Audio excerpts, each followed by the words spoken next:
Welcome to this episode. History often lies in the hands of those who write it, and too frequently, the stories of Africa's influence on European civilizations have been erased, misrepresented, or buried under layers of Eurocentricity. One such overlooked story is that of the Dubhgaill, the black strangers who wielded power in Denmark and beyond. Far from being a mere footnote, these Black Danes shaped an era of Scandinavian history, their influence leaving traces in folklore, place names, and genetic memory. The story of the Dubhgaill challenges everything we think we know about medieval Europe, illuminating how African peoples and their descendants left an indelible mark on the north. The name Dubhgaill comes from Gaelic, translating directly to black foreigners or black strangers.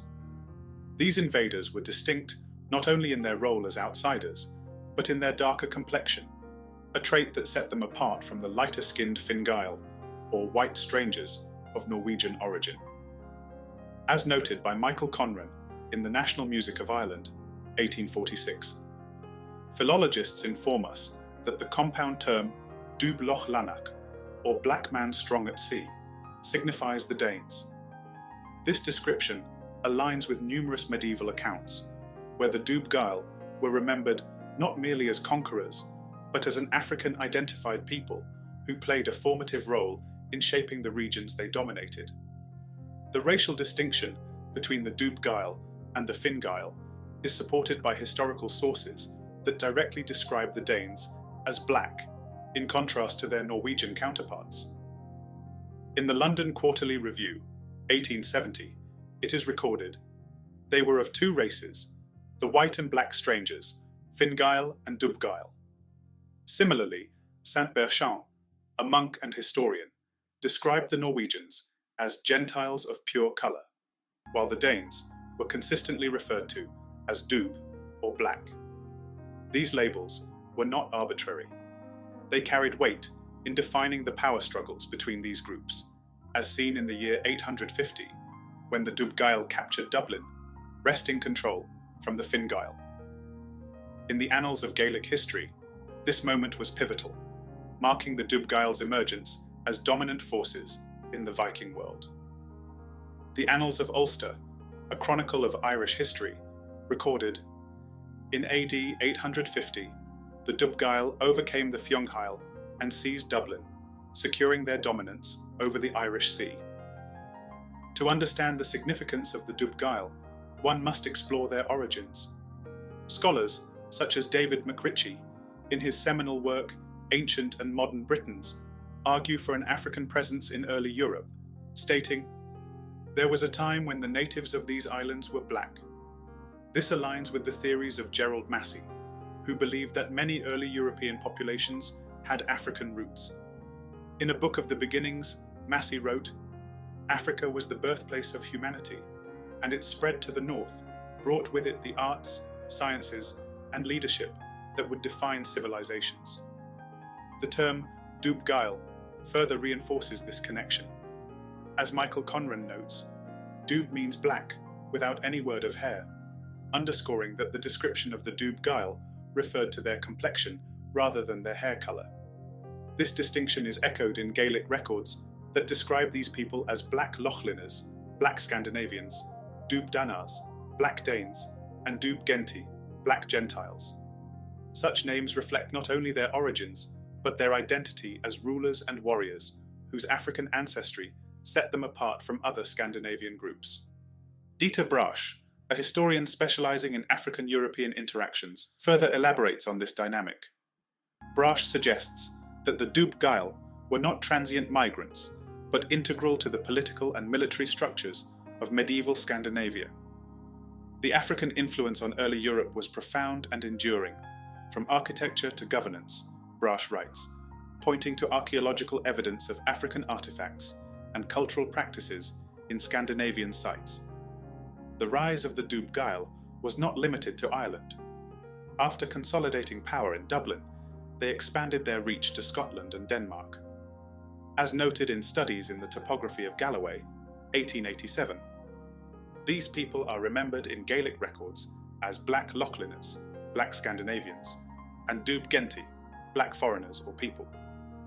Their maritime dominance earned them the moniker Black Men Strong at Sea, a testament to their naval prowess and ability to control trade routes and coastal settlements. In AD 877, the Dubhgaill engaged in a fierce battle with the Dubhgaill, seeking to consolidate their power in Ireland. The annals of the Four Masters recount, ever since the Danes, or Dubhgaill, first came to Ireland, there had been a contest between them and the Norwegians, or Dubhgaill, for superiority. While the Dubhgaill won this particular battle, the Dubhgaill's legacy was far from diminished. They regrouped and set their sights on Denmark, where they established themselves as rulers and cultural influencers. The idea that the Dubhgaill once ruled Denmark might seem far-fetched to those steeped in traditional Viking narratives. Yet, the evidence is compelling. Linguistic and historical records consistently describe the Danes as Dubhgaill, emphasizing their darker complexion and African origins. This characterization is supported by Gaelic historians who distinguished between the Norwegians, described as Fionn Lochlineaich, white Scandinavians, and the Danes, known as Dub Lochlineaich, black Scandinavians. The dominance of the Dubhgaill in Denmark is further reinforced by place names and folklore that bear traces of their African heritage. Gerald Massey observed, "The roots of many Scandinavian traditions trace back to Africa, where civilization itself was born."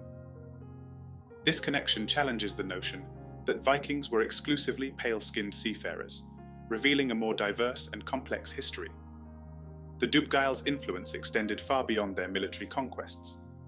They left a genetic and cultural imprint on the regions they ruled, blending with local populations and introducing African traditions that would shape European history.